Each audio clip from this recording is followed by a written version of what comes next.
Foreign investment involves capital flow from one country to another, granting the foreign investor extensive ownership stakes in domestic companies and assets. Why and how the investment is attracted, funded, and implemented can be a source of controversy, especially when mixed with fertile political opposition, simply because no political organization wants to be outdone by the other. Teo Ah Khing is a foreign investor with a novel business model where nearly 1,000 acres of prime St Lucian land will be developed with hotels, marinas, and an international horse racing course. And part of this investment will be funded by the sale of St Lucian sovereignty. He has been vilified by the media, crucified by the opposition St Lucia Labour Party and the St Lucia National Trust. Yet, he has been hailed the savior of the South by thousands who stand to benefit from this $2.6 billion investment. He has never granted an interview to any local journalist. Now, Teo Ah Khing tells all, from meeting Dr. Kenny Anthony to the official opening of the Desert Star Holding Project, to the formula of horses and passports.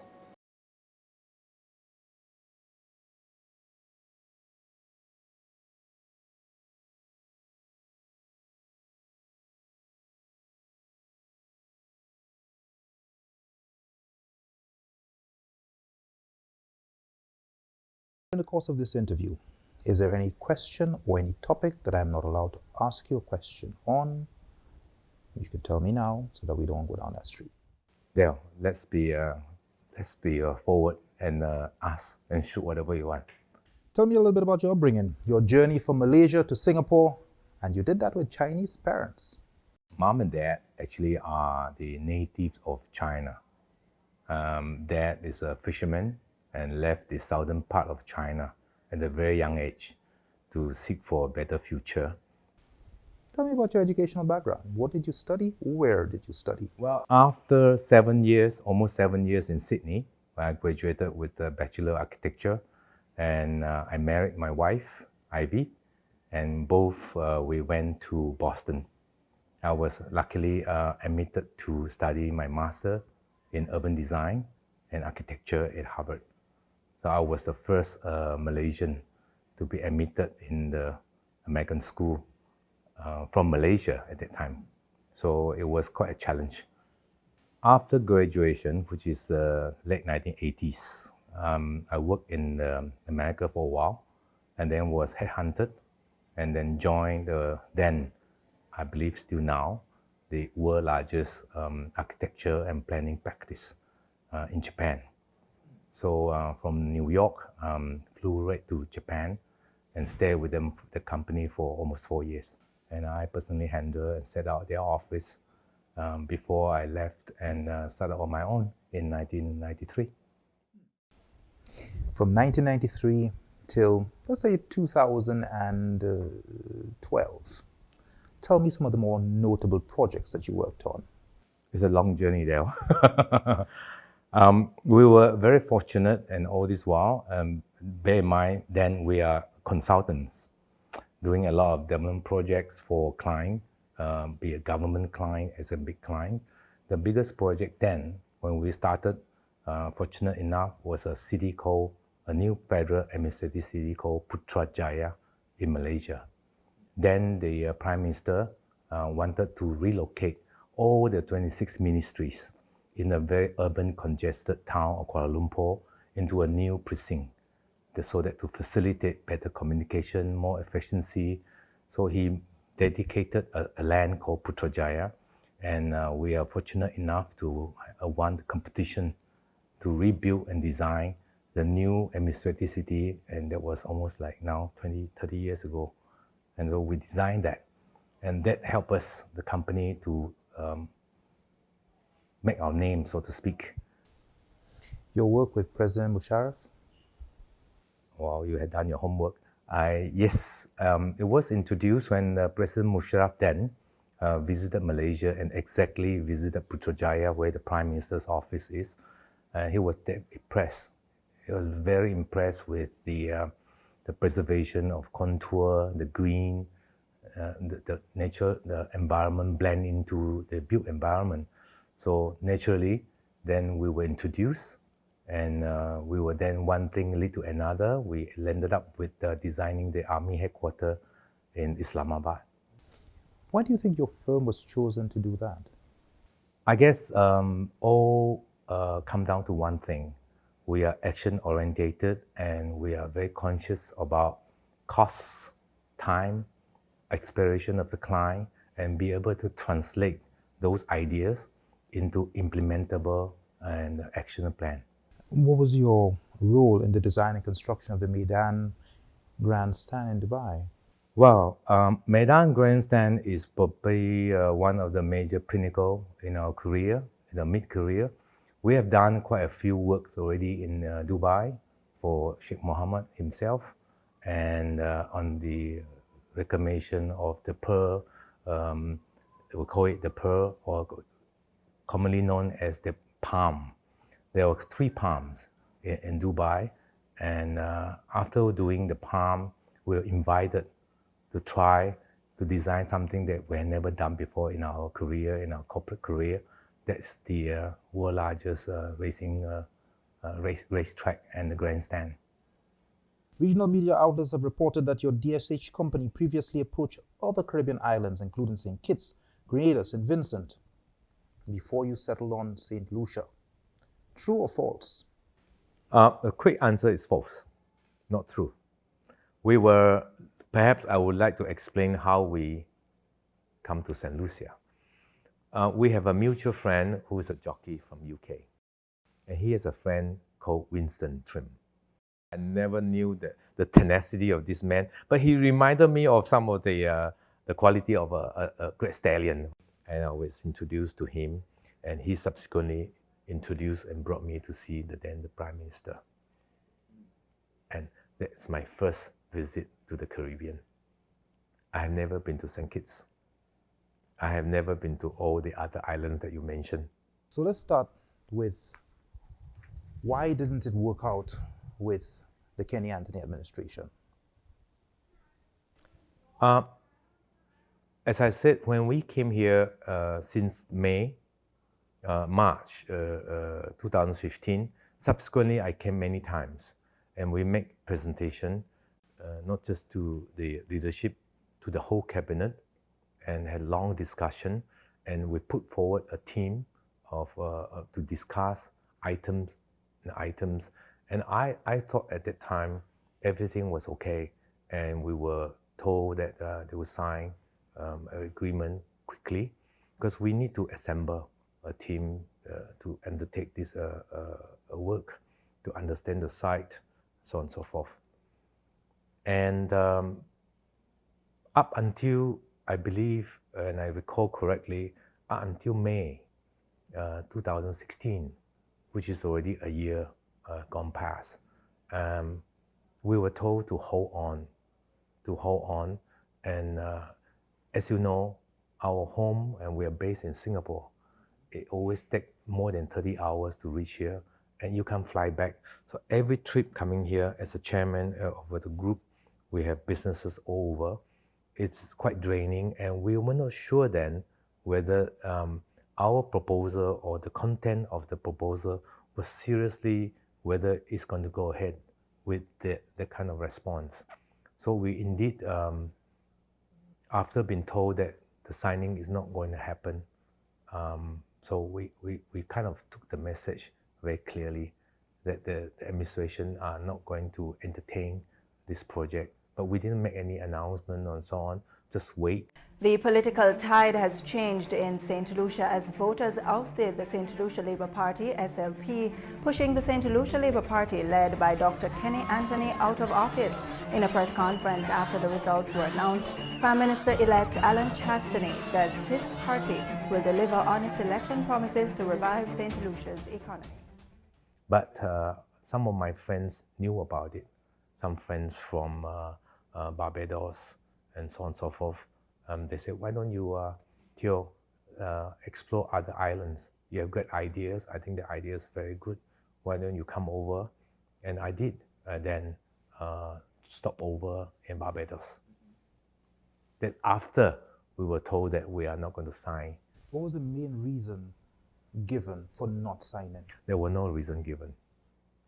That's whole.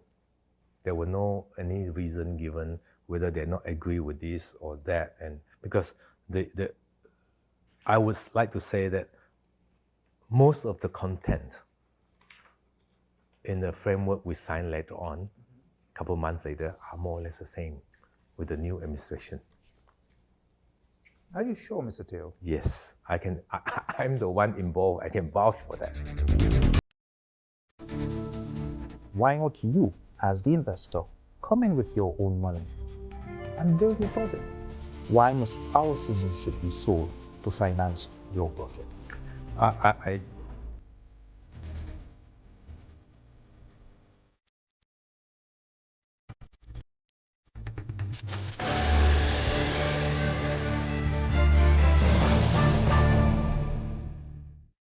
What use is an umbrella when there is no rain?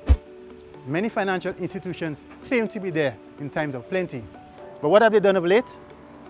They have proposed moratoriums, but in practice saddled you with compounded interest. Many have been reluctant to defer repayments, and now some have even reduced on interest earned on your savings accounts, just when you need your earnings the most. Thankfully, I don't have that problem.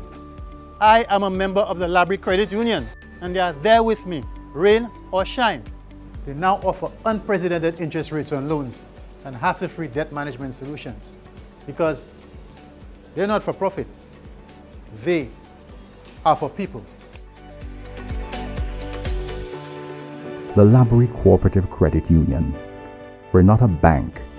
We're better.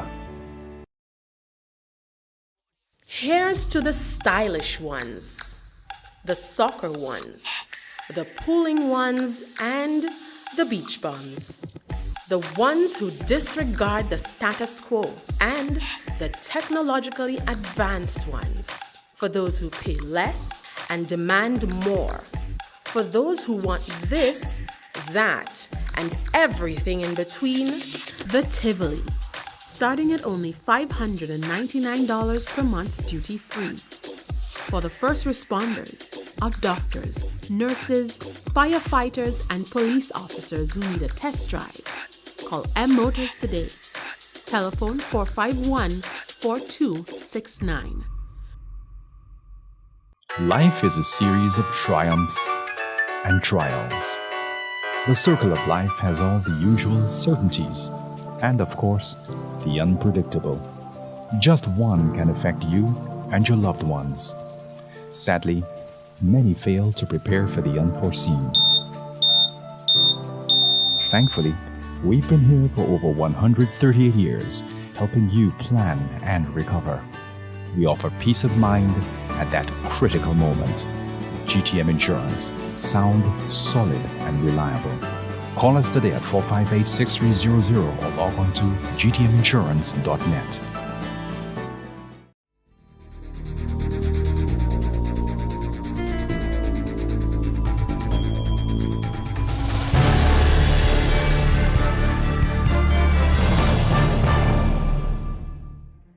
We keep hearing that. Why was the Labour administration secret about the investment? Give away our land and feel our collective anger. Understand that we'll fight you. Because I do know Kenny Anthony is not stupid. Okay? Or at least not as stupid as Alan Shastley who signed that day. That's why we put the horse racing as one of the major agenda in an agreement, and that hasn't changed. And I later found out that Alan Cessna is not a horse enthusiast. It's not, right? But it's in the framework. So that item alone, which is our phase 1A completed, I can tell you, it is not Alan Cessna's idea at all. Not his idea at all. It started off from, as I said, Winston Trim meeting then the Prime Minister. The idea came about from there. And Winston Trim is a major force that said, Teo, I think we have to support the Prime Minister. He loves horse racing. Let's build it. Let's do it. And the land is here. And the land was identified, by the way. And it was also introduced by the Prime Minister in Beaufort. Dr. Kenny Anthony suggested using the lands. That area. Yes. If not, I'm a foreigner here. How do I know there's a piece of land there? I would have no idea, right? It was introduced that there's availability of the land, then we can study. Well, it's not ideal, but I think it's flat enough for us to consider. Many believe that the reason you did not sign that agreement with Kenny Anthony's administration, and quite shortly after Alan Shastney came into power, you were able to get the agreement signed, is because DSH part-financed the Alan Shastney administration's campaign during the 2016 elections. True or false? This is a big false. St Lucia CIP previously expressed concern with various aspects of the DSH project. Included among them, the project's reliance on funding from St Lucia CIP, which was reportedly nearly 80%.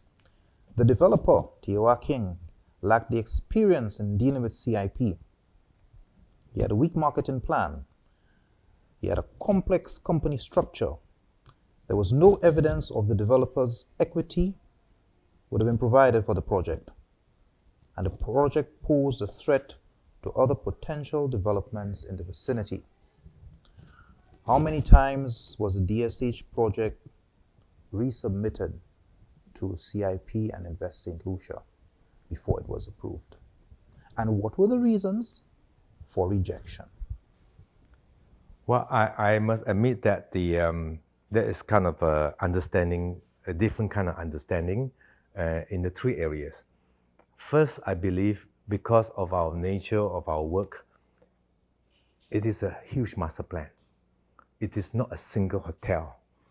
And St. Lucia CIP define the qualification of a CIP approved project is a hotel, it's a boutique, it's a piece rather than a whole master plan. So we didn't understand that. So when we were invited to submit, we submit the whole master plan.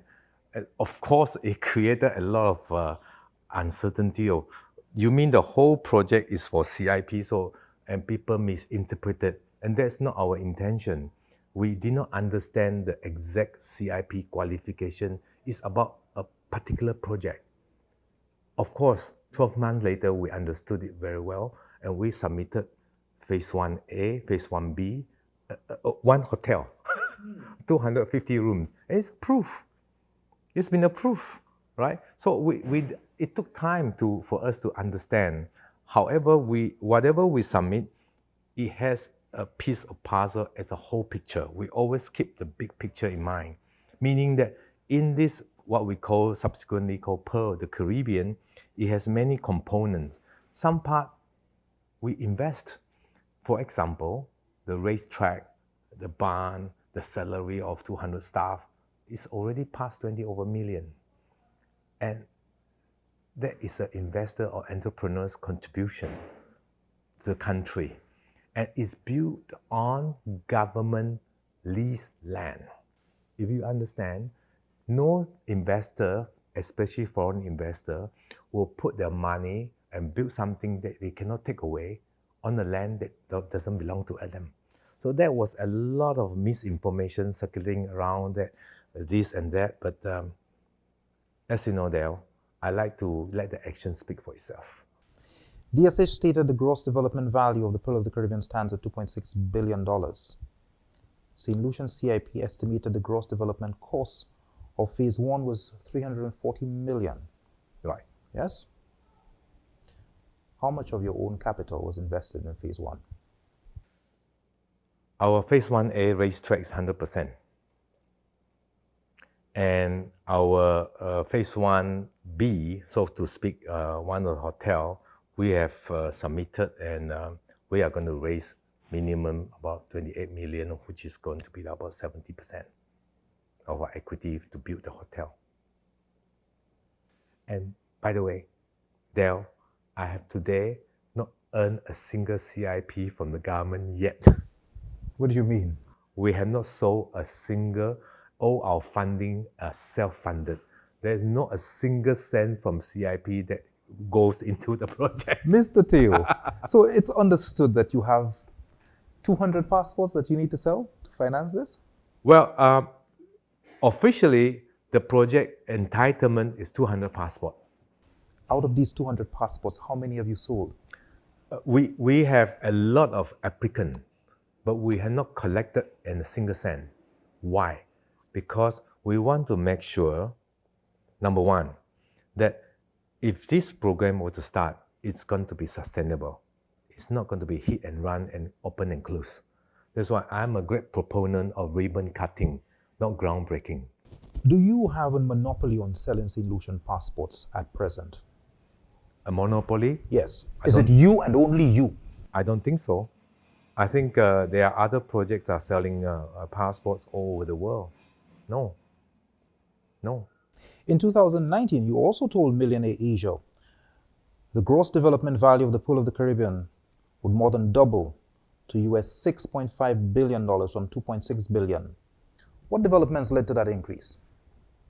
After the announcement, if you trace carefully, the Carnival and Royal Caribbean, that's after 1 year of intensive discussion with them overseas. And they finally realized the government is determined to grow St. Lucia, not just as a day port. They want to make it into a home port. And they took interest, and they sent their very serious senior management come down, met up with us. They have also sent a team to study the constraint, the opportunity in the south. And most of them, if not all of them, agree that this is a great opportunity to really enhance the Viewford port, that region, the harbor area, to be a world class. Thank you very much. You were also, shortly after signing the framework agreement, you were on tour with quite a few Chinese investors. Tell us about that tour. Oh, wow.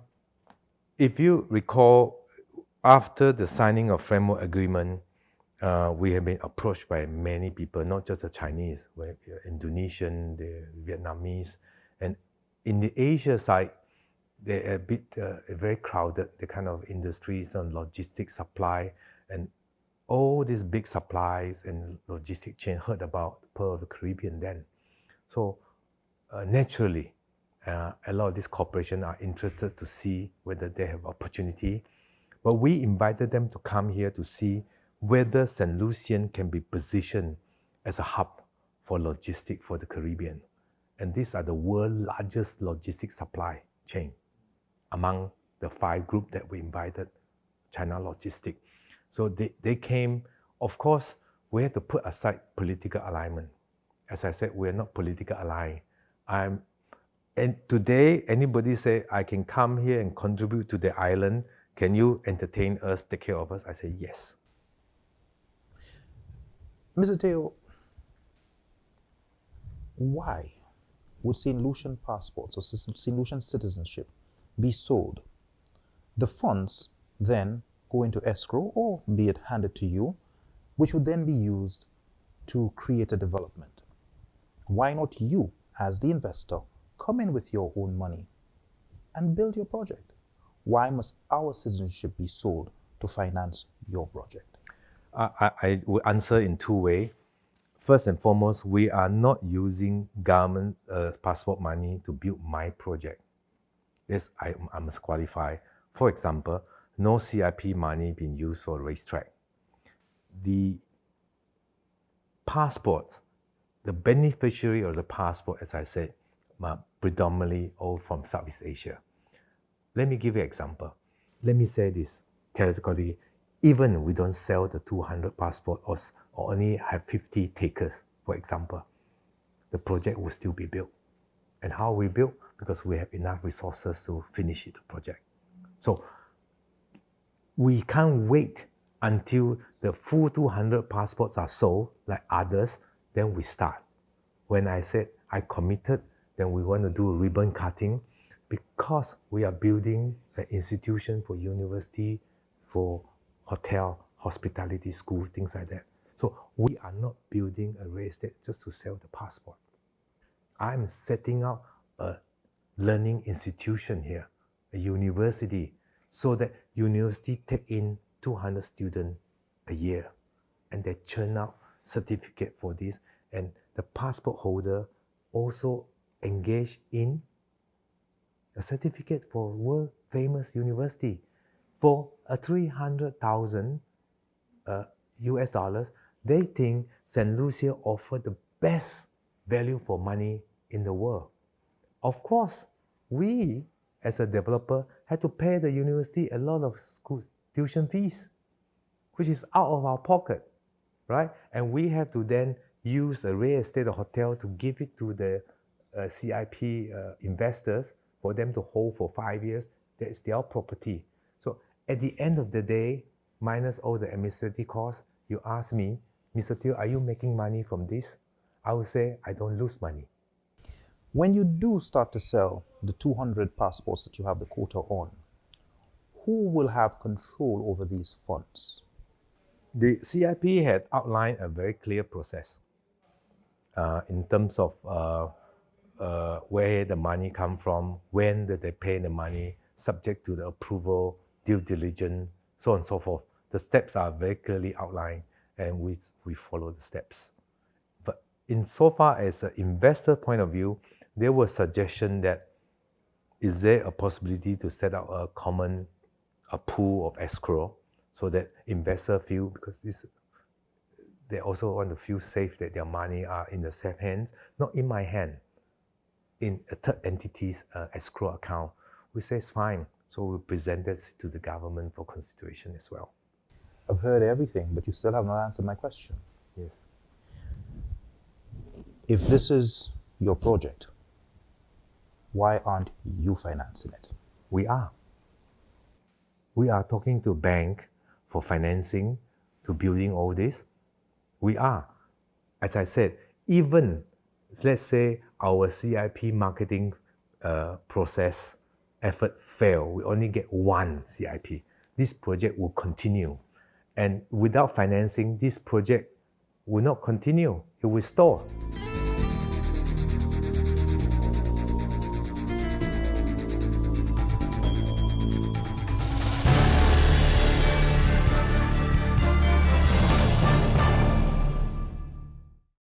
Here's to the stylish ones, the soccer ones, the pulling ones, and the beach bums.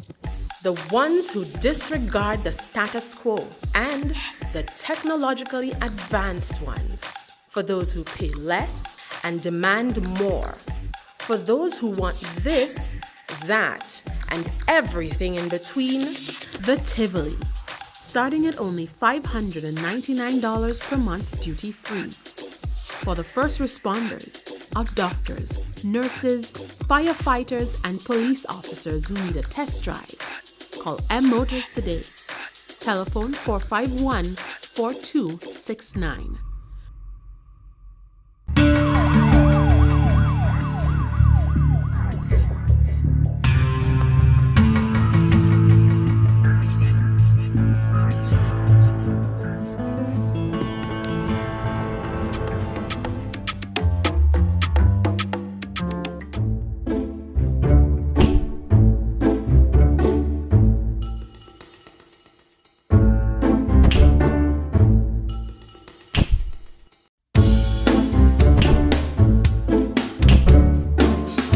Hey, stop it. That's what I'm here for. For over 138 years, we've had your back. From home contents to medical, auto to business continuity. GTM Insurance. Sound, solid, and reliable.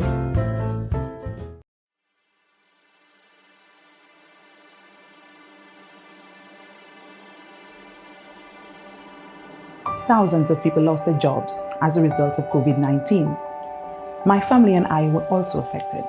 Naturally, there was some anxiety. We have our financial commitments, our car, and my student loan. I got an email from my library credit union offering to cut my loan payments in half. That was the breathing room I needed. What amazed me was their thoughtfulness. They didn't wait for me to ask, they offered.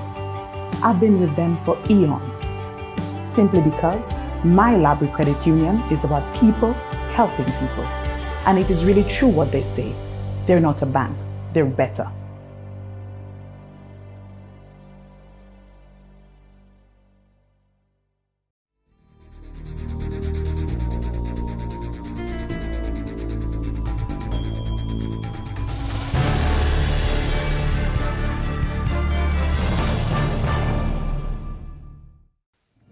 Let's talk about your racetrack, your horse racing track. What were some of the challenges getting that horse racing track off the ground? Oof. I don't have a whole day to talk about, but first and foremost, we started off with the understanding that the track will be free of encumbrances. As you know, the track is very big. The distance, the circumference is more than a mile. So it covered a big track area. It had to be flat. We were 3/4 in construction, and we were told that the neighbor, one house, which is leased from government, will move. And that guy stayed there for a long time. Heard about it. Yes.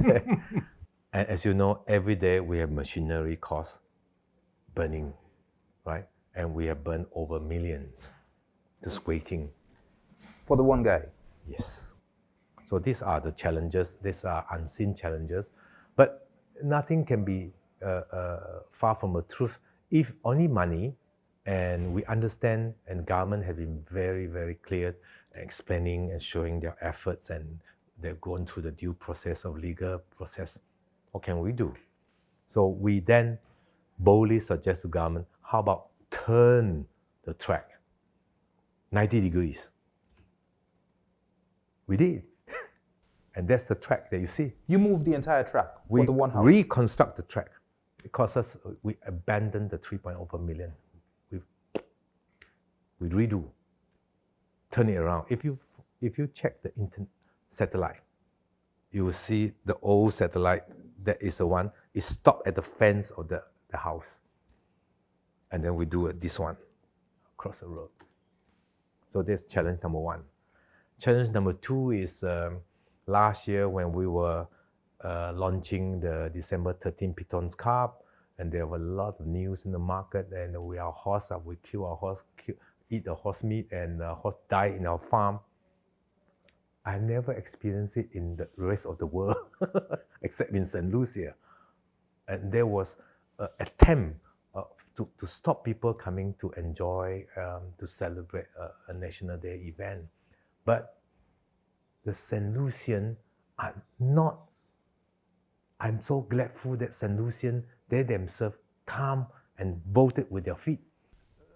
Mr. Teo, take me back to the moment when you got the call that the heavy equipment at that site was being set on fire.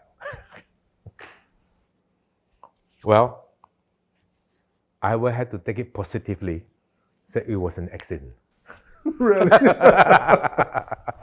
What, there's no life. It got hit by a star? Yeah, there's no life loss, and that's the most important. So, those are teething problem, I call it. Teething problem. People do not know us, and there are maybe some people who want to see, how is this Teo Ah Khing like? Let's poke him a little bit, see whether he reacts or not. If our guys are safe, and we are progressing, even though the speed was hampered slower, but we are moving forward, I think that is a plus. How much money did the St Lucian government invest in that racetrack? Zero. I'm looking at you surprised because every news outlet has said otherwise. No. Well, St Lucian government support us, giving approval. Every nail, every plank, every roof, every drop of sand, every grain of sand, the rail, everything we have put in. Did the government of St Lucia pay for your horses to be flown into St Lucia? No. No. Horses are all purchased under the banner of China Horse Club, and then imported into St Lucia and syndicated to interest parties in St Lucia. Mr. Teo, do you Government are not involved. Mr. Teo, do you have an active public relations arm to your company? There are many areas we have identified that need to really build up, and one of them is the public relations. At any point in time, did your company try to rebalance that misinformation which was in the press? Well, we have, but we do not, as a company, especially if you understand us, we've been 7-8 years in China. We also don't react, but we do have a few spokesmen going from 1 or 2 radio talk show, TV shows, and to try to level up some of this misinformation. But as I said, I myself believe that once the project is completed and people see for themselves, just like December 13, a lot of this will dissipate. So take me back to December 13th. You were standing in the Oval. A dream is finally about to become a reality. And the first race, and thereof. Take me back to that feeling. Well, I remember very clearly, I was standing right in the middle of the parade ring. And on my left, on my right are all our visitors. These are all the investors. These are all the captains of the industry standing next to me and watching to see what we told them is going to happen. 8 horses in the gate, whether the gate's going to open or not, whether the jockey going to fall off or not, whether it's going to be exciting race or the horses run like donkeys, all sorts of things cross your mind, you understand? And plus hospitality, is it up to the standards, things like that. There are many things that we just want to put out a good show, not just for us, because government leaders are around. They invited all the who and who in the town. So a lot of pressure, definitely. But when they're off and they came home and they're competing and they won, race 1 over. I think it's like a miracle for us. It's one thing that we have been looking forward for from the time it started. I think we need more of that in St Lucia. The young people was on tack. Everything was in place, and that I appreciate. So I came here to see that the government of St Lucia failed. And when I reached here, I realized this is the best thing that can ever happen to St Lucia. Well, I've never seen that before in St Lucia. It's only on international television I've seen that, like in the outside world, but first time, it's very amazing. Organization, I would say, boy, that's 100. The turnout is coming, man. It's coming, and I feel like in future, it will be real big. Well, I believe that this facility would increase the activities down south, that more people would be drawn to the south because we don't really have a lot of attention down here. For a first-time event, I'm very proud to be a St. Lucian. I'm very proud. We are ready for the start of the DSH Caribbean Star Pitons Cup and the rough. The last one, Pitons Cup. It is the best race distance as far as American race are concerned. We call it from the chute, the straight, 1800, 1 turn, come back. There are not many racetracks in the world that have this combination. And we promote it as a Pitons Cup. The American audience watch it. The UK audience through UK talk watch it. And that's how we make our name in the horse industries. St Lucia has one, if not the best, sand track in the world. They're coming down toward the finish. Casting Crowns has the lead. Colonel's Pride trying and run by you, but the Pitons Cup goes to Casting Crowns. Will your firm engage the local concerned groups in view forward?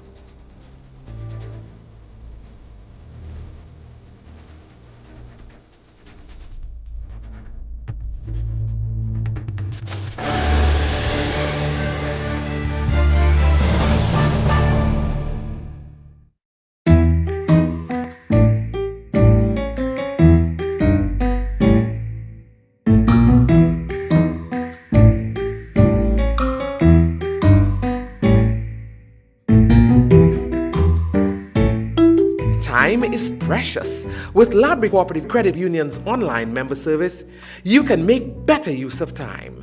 Pay bills, transfer money between accounts, check balances, or even apply for a loan from any smart device. The only thing left to do is sign up. Library Cooperative Credit Union, we're not a bank, we're better. To download the app or to learn more, log on to mylibrarycu.com. Here's to the stylish ones, the soccer ones, the pulling ones, and the beach bums. The ones who disregard the status quo, and the technologically advanced ones. For those who pay less and demand more. For those who want this, that, and everything in between, the Tivoli. Starting at only $599 per month duty-free. For the first responders, our doctors, nurses, firefighters, and police officers who need a test drive, call M Motors today. Telephone 451-4269. Loving you is easy 'cause you're beautiful. And everything that I do,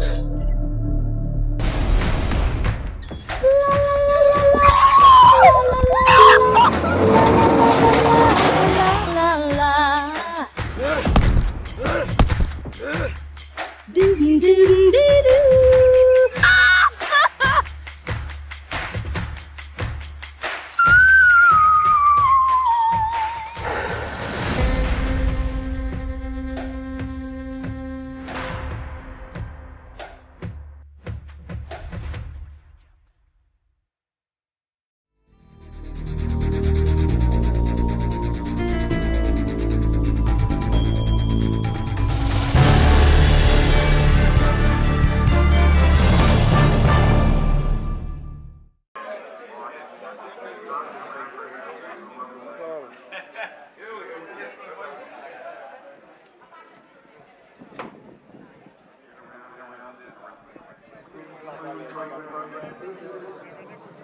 Your second race was on February the 16th. Correct. And it was an absolute flop.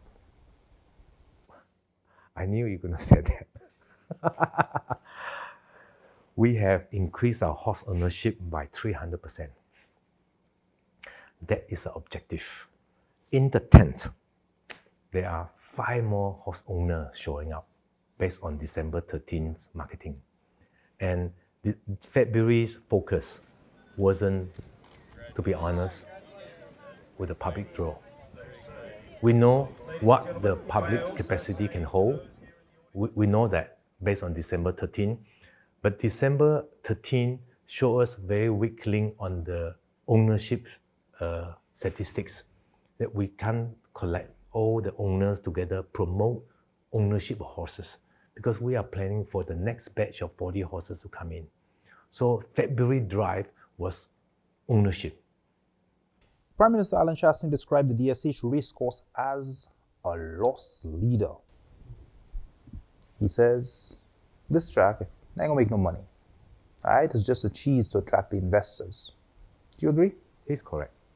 The Prime Minister is correct to say that the racetrack, even for horse racing, is a loss leader, because we don't expect racetrack to make money, and therefore the government are basically not investors. We knew that.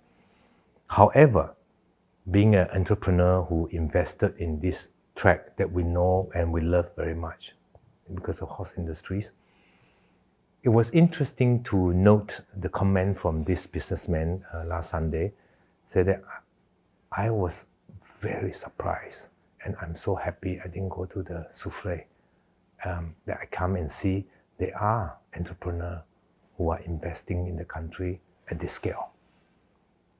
People are comparing notes to see whether they want to step into St Lucia or not.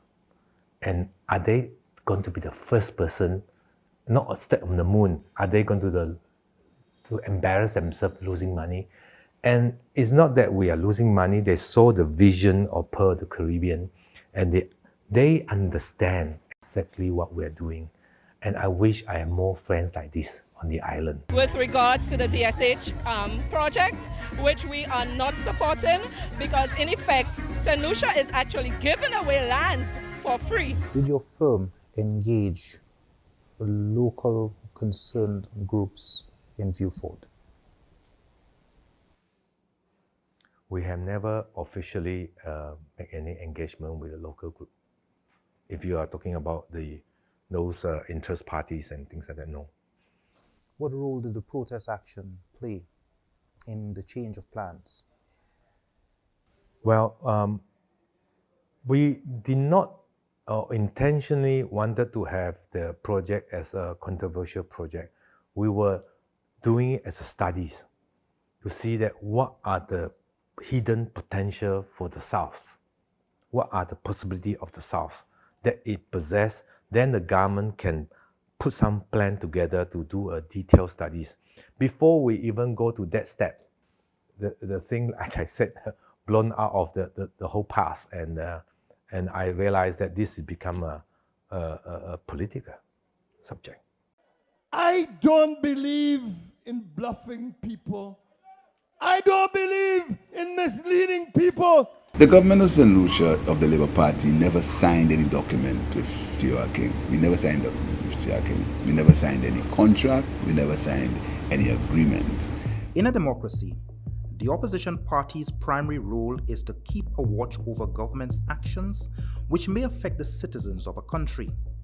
The main duty of the opposition is to criticize the policies of the government, to meticulously check government's expenditure, and to report to the citizens any anomalies through the local press.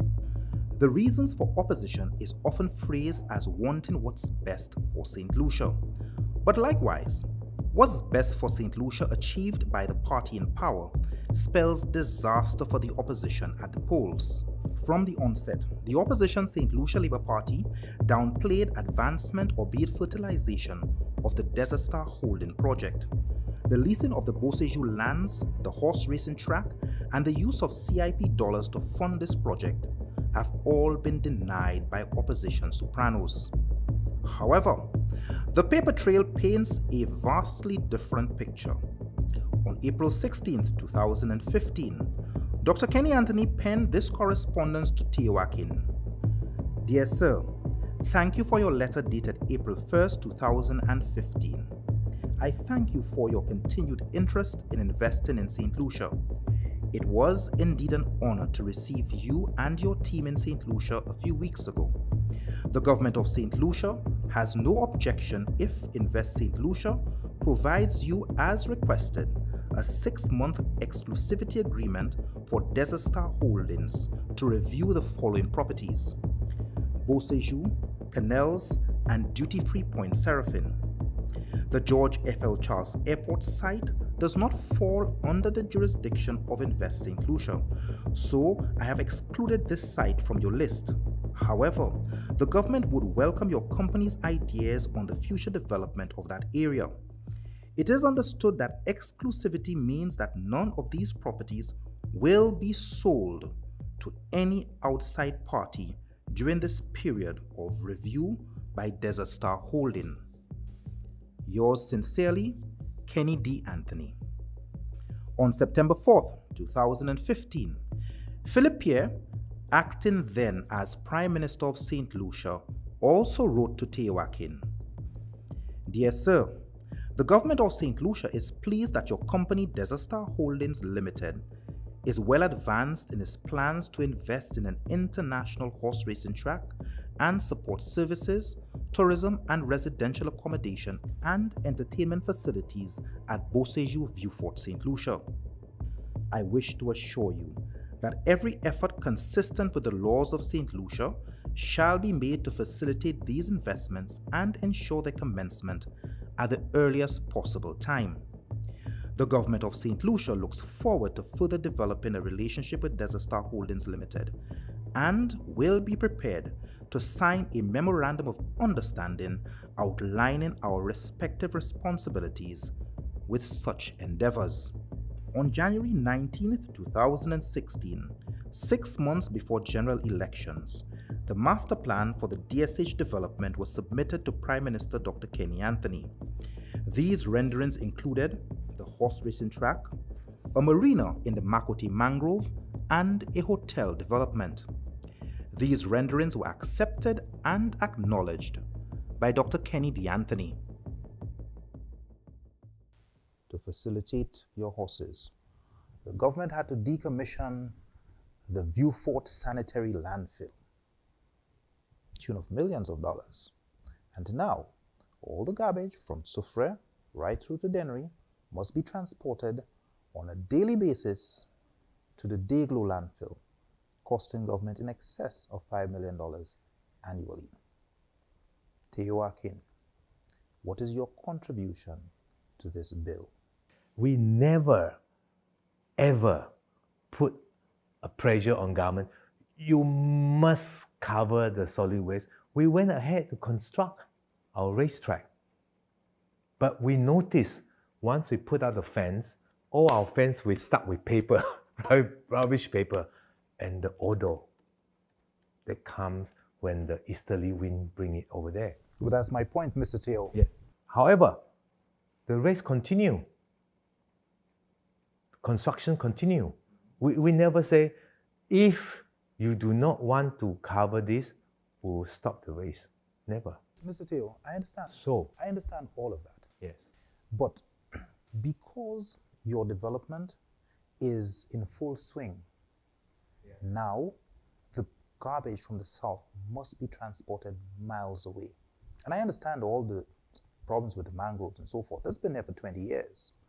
The government of St. Lucia, the people of St. Lucia now have to pay over $5 million annually to truck refuse to the north, in great part to convenience your development. In great part. What then is your contribution to that expense? We are then emboldened. Because what the government is doing, we are emboldened to put in then all the infrastructure, real estate, to enhance the land value. What does government gain by developer building? Tax, real estate tax here and there, where currently it's just a few cows eating the grass. The meat processing plant in View Fort was a sore spot. It was a You gift. cover everything. It was a gift from Taiwan. Now, it's under your control. You have promised that you will build us a new abattoir. The question is, when? Well, the framework stated very clearly the understanding that we will replace. When?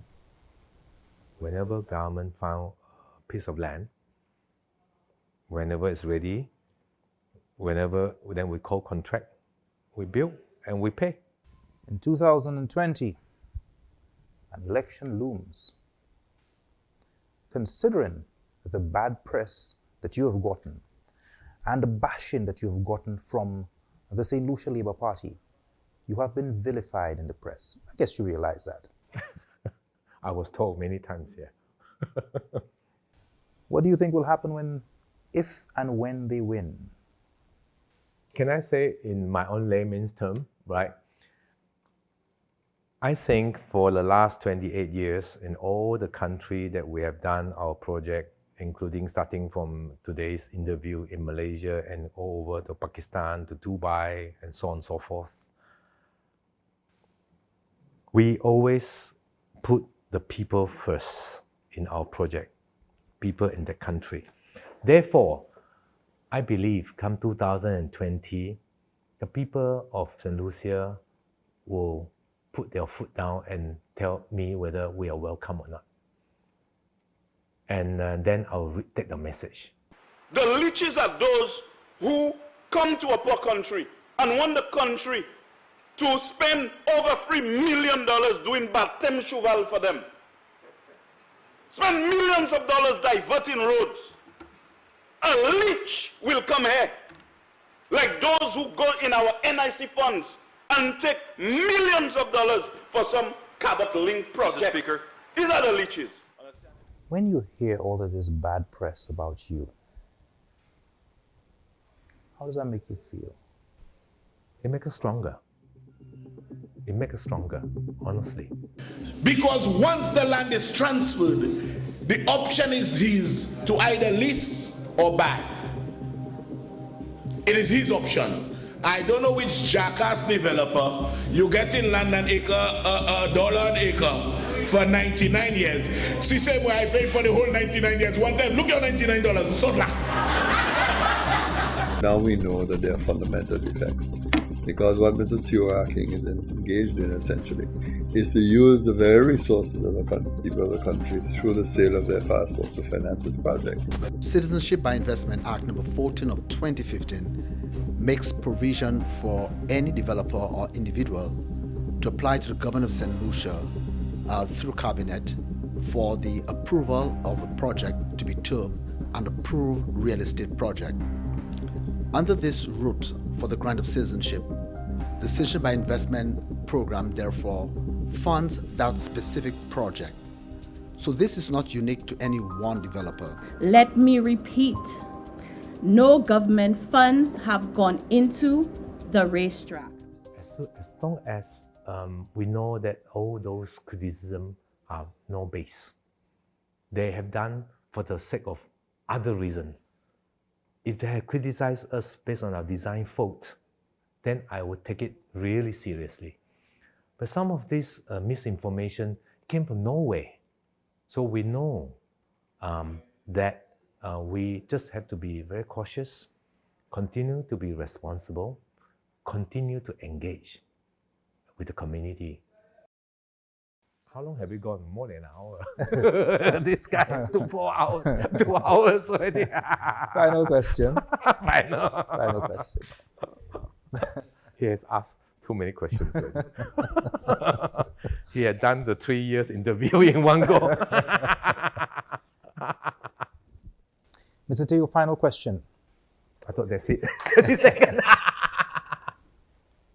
For the last 4 years. 5 years. For the last 5 years, you've never granted an interview, a long-form interview with any journalist in St. Lucia. Why did you agree to this interview with Untold Stories? I came, as I said, I didn't realize it's going to be a long interview, and that's why I'm dressed like this. But I think as we speak, it is a very good time of the whole 5 years now to do a little bit of take and summarize my thoughts. I say appropriate, and there's nothing to hide. The truth 5 years ago is today still the same thing. We don't fabricate stories, but it's good for you to give me an opportunity and to narrate this, and some of the things I even forgotten. And you are a very detailed person, and you picked up everyone, and I want to commend you for that.